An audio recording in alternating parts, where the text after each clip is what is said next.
किसान भाइयों नमस्कार। कृषि समाचारों में आप सभी का स्वागत है। आइए सबसे पहले नजर डालते हैं आज की प्रमुख कृषि सुर्खियों पर। पूर्व प्रधानमंत्री चौधरी चरण सिंह के जन्मदिवस पर सम्मानित किए गए प्रगतिशील किसान। साधन सहकारी समिति पर मिलेंगे अब खाद्य के अलावा अन्य कृषि उपयोगी सामान भी। रबी में फसलों की 93% बुवाई पूरी। एक ही खेत में पशुपालन, मत्स्य पालन एवं खेती की व्यवस्था। अब समाचार विस्तार से। किसान भाइयों, आज पूरे प्रदेश में पूर्व प्रधानमंत्री स्वर्गीय चौधरी चरण सिंह जी का जन्मदिवस किसान सम्मान दिवस के रूप में मनाया गया। इस अवसर पर देश एवं प्रदेश में विविध कार्यक्रम आयोजित कर उन्हें याद किया गया। इस मौके पर प्रदेश की राजधानी लखनऊ में कृषि भवन के प्रेक्षागृह में आयोजित समारोह में किसानों को पुरस्कृत किया गया। यह पुरस्कार उन्हें अलग अलग फसलों की अधिकतम उपज प्राप्त कर क्रमशः प्रथम, द्वितीय व तृतीय स्थान अर्जित करने के लिए दिया गया।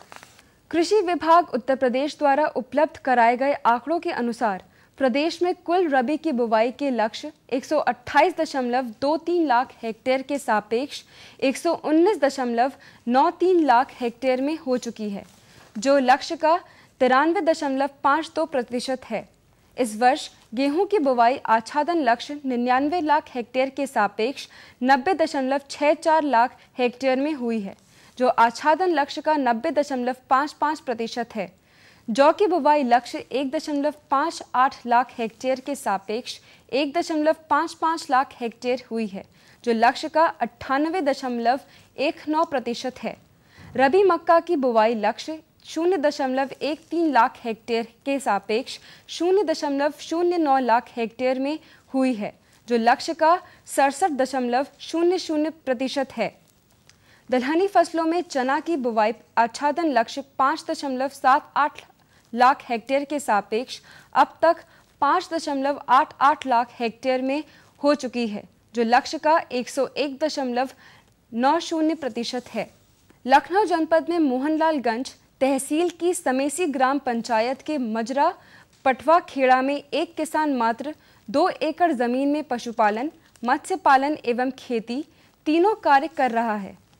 केंद्रीय मृदा लवणता अनुसंधान संस्थान की लखनऊ इकाई के तकनीकी सहयोग से चल रही इस परियोजना का प्रदेश के प्रमुख सचिव कृषि ने निरीक्षण किया और एक ही खेत में गेहूं, सरसों, टमाटर, CO4 प्रजाति के चारे की फसल तथा मत्स्य पालन देखकर बहुत प्रभावित हुए। उन्होंने प्रदेश के कृषि विभाग के अधिकारियों को भी ऐसी ही कार्य योजना बनाकर कार्य करने को कहा।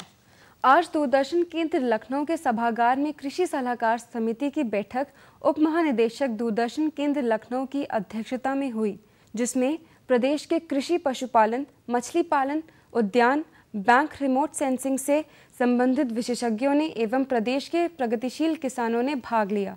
विशेषज्ञों ने पूर्व तिमाही में प्रसारित कृषि दर्शन कार्यक्रम पर संतोष व्यक्त किया एवं माह जनवरी 2015 से मार्च 2015 तक प्रसारित होने वाले कार्यक्रमों पर अपने अमूल्य सुझाव दिए। और अब किसान भाइयों के लिए कृषि वैज्ञानिकों की सामयिक सलाह।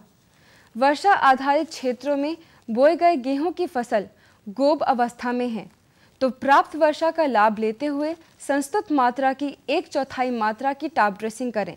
जिन क्षेत्रों में वर्षा नहीं हुई है, उन क्षेत्रों में गेहूं की बुवाई के 20 से 25 दिन बाद ताजमूल अवस्था में हल्की सिंचाई अवश्य करें। हल्की भूमियों में प्रथम सिंचाई के बाद ओट आने पर तथा भारी भूमियों में सिंचाई के पूर्व नत्रजन की शेष मात्रा की आधी मात्रा की टॉप ड्रेसिंग करें। गेहूं की बुवाई के 20 से 30 दिन के मध्य पहली सिंचाई के आसपास पौधों में जिंक की कमी के लक्षण प्रकट होते हैं। लक्षण दिखाई देने पर 5 किलोग्राम जिंक सल्फेट तथा 16 किलोग्राम यूरिया 800 लीटर पानी में घोलकर प्रति हेक्टेयर की दर से छिड़काव करें। यूरिया के स्थान पर 2.5 किलोग्राम भुजे हुए चूने के पानी 2.5 किलोग्राम भुजे चूने के 10 लीटर पानी में सायंकाल भिगोकर दूसरे दिन पानी निथार कर पानी का प्रयोग करें। गेहूंसा एवं जंगली जई आदि संकरी पत्ती वाले खरपतवारों के नियंत्रण के लिए आइसोपोटेरॉन 75% WP 1.25 किलोग्राम प्रति हेक्टेयर अथवा सल्फोसल्फ्यूरॉन 75% WP की 33 ग्राम 2.5 यूनिट प्रति हेक्टेयर मात्रा बुवाई के 20 से 25 दिन के बाद 500 से 600 लीटर पानी में घोल बनाकर छिड़काव करें। सल्फोसल्फ्यूरान का प्रयोग संकरी तथा चौड़ी दोनों प्रकार की खरपतवारों के लिए किया जा सकता है। राई सरसों में ऑल्टरेनिया, पत्ती धब्बा, सफ़ेद गेरुई एवं तुलासिता रोग के नियंत्रण हेतु मैनकोजेब 75% WP की 2 किलोग्राम अथवा जिनेब 75% WP की 2 किलोग्राम अथवा जिरम 80% WP की 2 किलोग्राम अथवा कॉपर ऑक्सीक्लोराइड 50% WP की 3 किलोग्राम मात्रा प्रति हेक्टेयर लगभग 600 से 750 लीटर पानी में घोलकर छिड़काव करें। अक्टूबर में बोई गई गन्ने की फसल में यदि कोई अंतः फसल बोई गई हो तो उसमें उर्वरक का प्रयोग करें। गन्ने की कटाई जमीन के बराबर से करें जिससे ठूठ शेष ना रहे। और आइए अब एक नजर डालते हैं कृषि उत्पादों के मंडी भाव पर।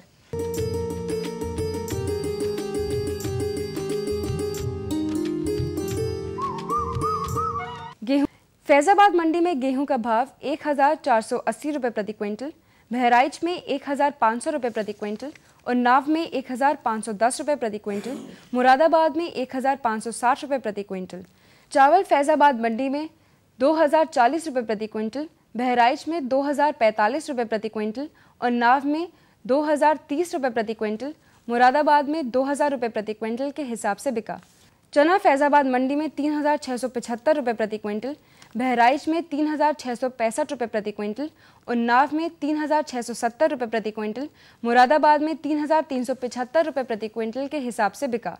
गुड़ फैजाबाद मंडी में 3150 रुपये प्रति क्विंटल, बहराइच में 3120 रुपये प्रति क्विंटल, उन्नाव में 2450 रुपये प्रति क्विंटल, मुरादाबाद में 2450 रुपये प्रति क्विंटल। और अब सब्जियों के भाव। आलू फैजाबाद मंडी में 875 रुपये प्रति क्विंटल, बहराइच में 850 रुपये प्रति क्विंटल, उन्नाव में 600 रुपये प्रति क्विंटल, मुरादाबाद में 600 रुपये प्रति क्विंटल के हिसाब से बिका।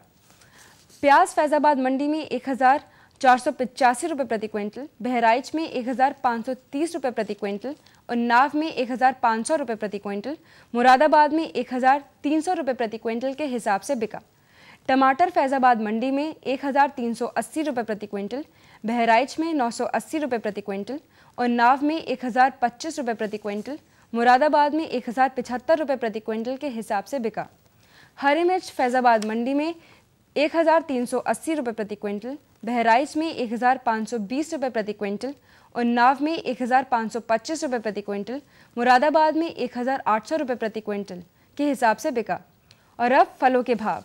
केला फैजाबाद मंडी में 1920 रुपये प्रति क्विंटल, बहराइच में 1635 रुपये प्रति क्विंटल, उन्नाव में 1850 रुपये प्रति क्विंटल, मुरादाबाद में 900 रुपये प्रति क्विंटल के हिसाब से बिका। सेब फैजाबाद मंडी में 4260 रुपये प्रति क्विंटल, बहराइच में 4160 रुपये प्रति क्विंटल, उन्नाव में 5800 रुपये प्रति क्विंटल और मुरादाबाद में 4300 रुपये प्रति क्विंटल के हिसाब से बिका। तो किसान भाइयों, ये थे आज के कृषि समाचार और मंडी भाव। अगले अंक में आपसे फिर होगी मुलाकात, तब तक के लिए नमस्कार। और बताओ बस। अरे ये क्या भैया जी, बस इतनी सी रासायनिक खाद? किसानी छोड़ रहे हो क्या? किसानी नहीं, नादानी छोड़ रहे हैं। मिट्टी की जांच कराई है। अब तो लालाजी जितनी जरूरत है उतने ही उर्वरक खेत में डालेंगे। हाँ किसान भाई आज ही अपने जिले की नजदीकी भूमि परीक्षण प्रयोगशाला में मिट्टी की जांच जरूर करवाएं और मिट्टी में पोषक तत्व, नमी व पौधे के विकास को देखते हुए केवल जरूरत के अनुसार ही पोषक तत्व डालें। और हाँ, मिट्टी में गंधक, जस्ता, बोरोन जैसे सूक्ष्म पोषक तत्वों का पता लगाना भी न भूलें। उर्वरक और जैविक खाद के सही उपयोग से भूमि का उपजाऊपन बनाए रखें, उत्पादकता बढ़ाएं, खर्चा घटाएं और बहुमूल्य विदेशी मुद्रा बचाने में भी सहयोग दें। और हाँ, धीमी गति से नाइट्रोजन उपलब्ध कराने वाले उर्वरकों जैसे नीम लेपित यूरिया को प्राथमिकता दें और यूरिया का पत्तों पर छिड़काव करें। अरे वाह, तू तो सचमुच समझदार हो गया रे। अधिक जानकारी के लिए संपर्क करें जिला कृषि अधिकारी या किसान कॉल सेंटर। अम्मा खाना दे दो ना। सबर कर गोलू, अभी दाल नहीं गली है। तू फिक्र ना कर गोलू की अम्मा, अब की बार अपनी दाल खूब गलेगी। क्या मतलब जी? अब की बार NFSM के तहत दाल की पैदावार को बढ़ाने के तरीकों को दिखाने के लिए देश में 1000 क्षेत्र चुने गए हैं, जिसमें हमारा इलाका भी आ गया है। पर इससे हमें क्या फायदा? हमें 5 एकड़ खेती के लिए खाद और कीटनाशक के अलावा बढ़िया बीजों की एक मिनी किट भी मिलेगी। इतनी दाल का करेंगे क्या जी? अरे भगवान, सरकार ने दलहन का समर्थन मूल्य भी खूब बढ़ा दिया है और इनकी खरीद का भी पूरा इंतजाम कर लिया है। इससे आमदनी बढ़ेगी और फिर हमारा गोलू अच्छे स्कूल में जाकर के कृषि वैज्ञानिक बनेगा। हाँ जी जी जी। किससे बात कर रहे थे इतना हंस हंस कर? किसान कॉल सेंटर में विशेषज्ञ से खेती के बारे में सलाह ले रहा था। सुबह भी रात को भी? किसान कॉल सेंटर सुबह 6 बजे से रात को 10 बजे तक खुलता है। रविवार को भी? साल के 365 दिन खुलता है। पर तुम ये सब क्यों पूछ रही हो? मैं तो कुछ और ही समझी थी। कृषि संबंधी समस्याओं का अपनी भाषा में तुरंत समाधान पाने के लिए पूरे भारत में किसी भी फोन से राष्ट्रीय हेल्पलाइन नंबर 1800-180-1551 पर संपर्क करें। आज तो वसूली करके ही जाऊंगा। घनश्याम, अरे ओ घनश्याम। वो तो स्कूल गए हैं। स्कूल गया है। अरे बहाना तो ढंग का बनाती। हाँ लाला, मैं स्कूल ही गया था, फार्म स्कूल, जहाँ किसानों को सिखाई जाती है खेतों में पैदावार बढ़ाने की हर बात, जैसे मिट्टी के हिसाब से सही खाद, बढ़िया बीज और जरूरत के मुताबिक कीटनाशक, ताकि कम लागत में अधिक मुनाफा। ये पकड़ लाला, तेरा हिसाब साफ।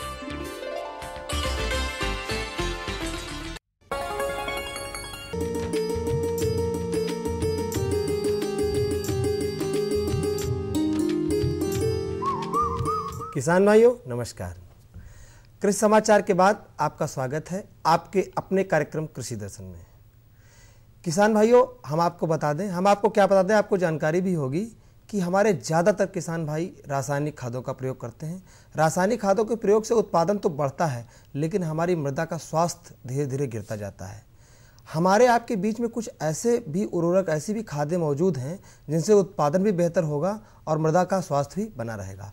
तो इसी संबंधित है हमारा आज का विषय, जैव उर्वरक के प्रयोग से अच्छा फसल उत्पादन।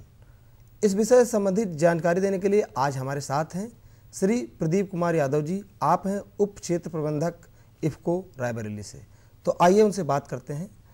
यादव जी, आपका स्वागत है हमारे कार्यक्रम में और हम बात करने जा रहे हैं जैव उर्वरकों के प्रयोग से बेहतर फसल उत्पादन। तो हम बात करें उत्पादन के बारे में, बात करें इसके प्रयोग के बारे में बात करें, उससे पहले थोड़ा सा जानना चाहेंगे संक्षेप में कि आखिर जैव उर्वरकों का प्रयोग क्यों करे हमारा किसान? देखिए, किसान भाइयों को ये जानकारी अब होने लगी है कि रासायनिक फर्टिलाइजरों का जो है पिछले शताब्दी में जो प्रयोग किया गया उससे उत्पादन बहुत अच्छा मिला। उससे कई गुना जो है फसल उत्पादन बढ़ा। लेकिन अब इसमें ये देखा जा रहा है कि इनके प्रयोग करने से उत्पादन का स्तर जो है गिर रहा है और मृदा का स्वास्थ्य भी खराब हो रहा है जी। अब इसमें विकल्प के तौर पर जो है जैव उर्वरक सबसे अच्छे तो तरीके से जो है इसमें उभरे हुए, जो इसमें सबसे विशेषता है कि मृदा की उर्वरा शक्ति बढ़ाने के लिए जो है सूक्ष्म जीव, लाभदायक सूक्ष्म जीवों को जो है बढ़ाना बहुत आवश्यक है और वो इनके माध्यम से जो है मृदा में बढ़ाया जा सकता है। जब सूक्ष्म जीव मृदा में बढ़ जाते हैं तो वो कार्बनिक पदार्थ का निर्माण करते हैं। उसके निर्माण होने से जो केमिकल फर्टिलाइजर भी हम लोग डालते हैं उसका भी रिस्पॉन्स उससे ज़्यादा बेटर आता है। तो मतलब मोटा मोटा ये कह सकते हैं कि मृदा हमारी अच्छी रहेगी, हमारा वातावरण जो हमारा पोल्यूशन नहीं होगा और बेहतर फसल उत्पादन मिलेगा और हमें लगता है खर्च भी कम आना चाहिए, जिस तरह से आप बता रहे हैं कि बैक्टीरियाओं का प्रयोग होता है। अब हम बात करते हैं कि जो आपने बताया कि बैक्टीरिया, तो कौन कौन से बैक्टीरिया हैं और कौन कौन से तत्व ये इनसे प्रदान होते हैं हमारे जैव उर्वरक में? जो है सबसे पहले जो आता है वो आता है नाइट्रोजन स्थिर करने वाले जैव उर्वरक होते हैं। नाइट्रोजन स्थिर करने वाले, इसमें सबसे पहला जो है राइजोबियम आता है, पहली श्रेणी में है। लेकिन इसमें होता है कि राइजोबियम जो है केवल दलहनी फसलों में जो है प्रयोग किया जाता है जी। ये अन्य जो है खाद्यान्न फसलों में इसका प्रयोग नहीं होता है। इसका काम ये होता है क्योंकि ये दलहनी फसलों में इसलिए होता है कि दलहनी फसलों की जड़ों में जो ग्रंथियां होती हैं उनके माध्यम से ये वायुमंडल से नाइट्रोजन लेकर के जो है संचित करता है और आगे मिट्टी में जो भी फसल बोते हैं उसको ये रिलीज करके पौधे को देता है, जिससे पैदावार बढ़ती है। और ये प्रति हेक्टेयर जो है ये राइजोबियम जो है 50 से 100 किलोग्राम नाइट्रोजन जो है उसमें उपलब्ध करा देता है भूमि में, जो आगे पौधों को मिलती है और फसल उत्पादन में भी लगभग 25 से 30% जो है वृद्धि इससे हो जाती है। तीसरा ये है कि मृदा का स्वास्थ्य भी इससे अच्छा होता है। वो आप केमिकल या बायोमास वगैरह जो होते हैं उसमें इसका कंजम्पशन स्थिर ज़्यादा समय तक रखता है, धीरे धीरे स्लोली है पौधों को रिलीज करता है। 3-4 लाभ आपने बताए राइजोबियम के बारे में। एक जिसकी हम बात कर रहे थे कि आर्थिक रूप से कितना लाभकारी होगा राइजोबियम प्रयोग और रासायनिक उर्वरक का प्रयोग की अगर हम बात करें तुलना। देखिए राइजोबियम जो है अगर आप इसमें प्रयोग करते हैं तो ये सबसे सस्ता उत्पाद होता है। ये 1 हेक्टेयर में लगभग 5 किलो इसकी आवश्यकता होती है।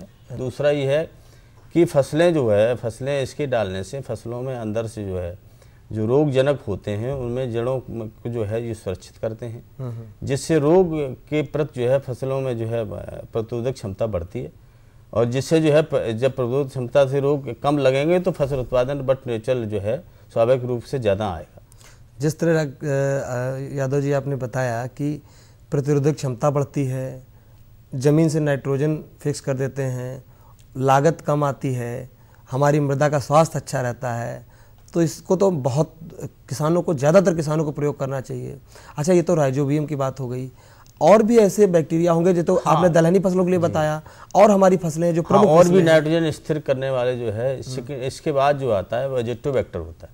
एजिटोबैक्टर जो है वो किसी माध्यम की जरूरत नहीं होती, वो मृदा में वायुमंडल से सीधे नाइट्रोजन लेकर के मृदा में फिक्स करता है और जब फसल बोई जाती है तो उसको मिट्टी से जो है पौधे को मिल जाती है जी, वो बगैर किसी माध्यम की, और वो लगभग 35 से 40 किलोग्राम नाइट्रोजन जो है प्रति हेक्टेयर भूमि में उपलब्ध करा देता है, बगैर किसी माध्यम के होता है। दूसरा ये होता है कि जो जड़ों में जो रोगजनक का जो अटैक होता है उससे प्रतिरोधक क्षमता जो है पौधों में की जड़ों में विकसित करता है, जिससे बीमारियां कम लगती हैं।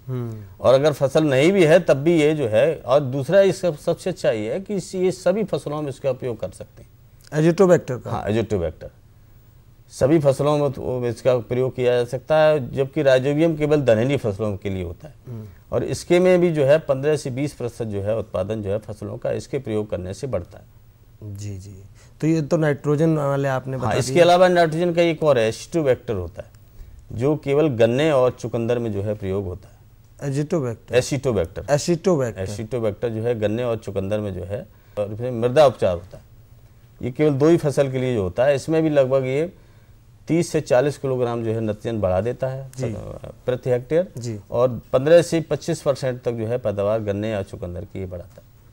प्रदीप जी, एक चीज़ और है, ये तो आपने बताया जो नाइट्रोजन फिक्स करते हैं, नाइट्रोजन उपलब्ध कराते हैं हमारे पौधों को, हमारी मृदा को, लेकिन फास्फोरस भी बहुत महत्वपूर्ण है फसल उत्पादन में।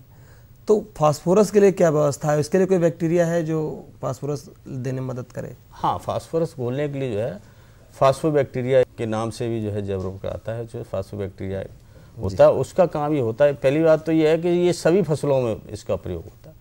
किस नाम का बैक्टीरिया आपने बताया? फास्फोबैक्टीरिया हो, PSP कल्चर के नाम से जो है बाजार में आता है जी। इसका काम ये होता है कि ये जो आप जो केमिकल फर्टिलाइजर जो भी देते हैं तत्व के रूप में जो फास्फोरस आता है, यह मृदा में पहले से उपलब्ध है जी, चाहे वो अवलेफ रूप में हो या स्थिर फॉर्म में हो जी, स्थिर रूप में हो, वो दोनों को घुलनशील बना के जो है पौधे को लगभग 20 से 25% जो है उसकी जो है घुलनशील उपलब्धता बढ़ा देता है। क्योंकि आपको किसान भाइयों ज्ञात होता है कि जो हम फास्फोरस केमिकल फर्टिलाइजर के माध्यम से देते हैं वो 20 से 25% ही जब सही तरीके से देते हैं तो पौधा उपलब्ध होता है, लेकिन अगर इसका प्रयोग है तो 20 से 25% उसका जो है शोषण पौधे के लिए और बढ़ा देता है जी। तो इसमें लगभग जो है 20% जो है फसल का उत्पादन भी बढ़ता है। दूसरा, जो आपका पहले से मिट्टी में जो पड़ा हुआ फास्फोरस है जो किसी काम नहीं आ रहा, उसको सोल्यूबल फॉर्म में करता है, जिससे जो है उस किसानों को जो है कम पैसे में बहुत अधिक लाभ होता है, घुलनशील बना देता है।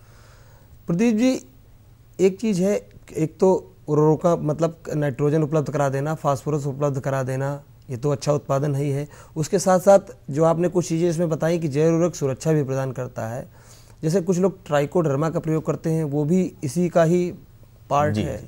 ये बायोलॉजिकल कंट्रोल करता है बीमारियों पर, जो फंगस से संबंधित जो फंजीसाइड्स जैसे बाजार में केमिकल भी आते हैं, उसकी वजह अगर इसका प्रयोग करते हैं तो फफूंदी जनित जो भी रोग होते हैं किसी भी फसल में, हाँ किसी भी फसल में, जो जैसे चने में आपने देखा उकटा रोग लगता है, तो इसमें अगर इसका जो है गोबर की खाद मिक्स करके जो है साथ मिला के अगर इसमें मृदा उपचार कर देते हैं तो जो कीड़े पैदा करने वाले बैक्टीरिया हैं उनका नष्ट करते हैं। दूसरा, उनके वाहक को भी नष्ट करता है जी।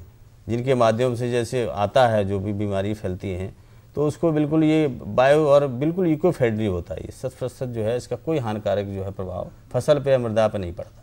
आप हमारे कार्यक्रम में आए, किसान भाइयों को जैविक उर्वरकों के बारे में जानकारी दी, इसके लिए आपका बहुत बहुत धन्यवाद। धन्यवाद।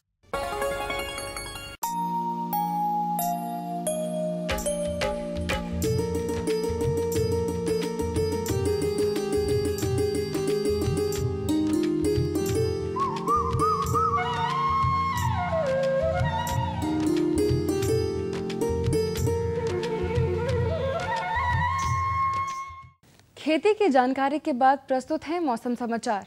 भारतीय मौसम विज्ञान विभाग से प्राप्त मौसम पूर्वानुमान एवं उपग्रह से प्राप्त चित्रों के विश्लेषण के अनुसार प्रदेश में आसमान साफ रहेगा। वर्षा की कोई संभावना नहीं है, लेकिन ठंड बढ़ने के आसार हैं, क्योंकि तापमान में गिरावट का सिलसिला अभी जारी रहेगा। प्रातःकाल से दोपहर तक मध्यम कोहरा छाया रहेगा। शेष दिन मौसम शुष्क रहेगा और ठंड बढ़ेगी। मौसम विभाग के अनुसार गलन और ठिठुरन से अभी राहत के आसार नहीं हैं।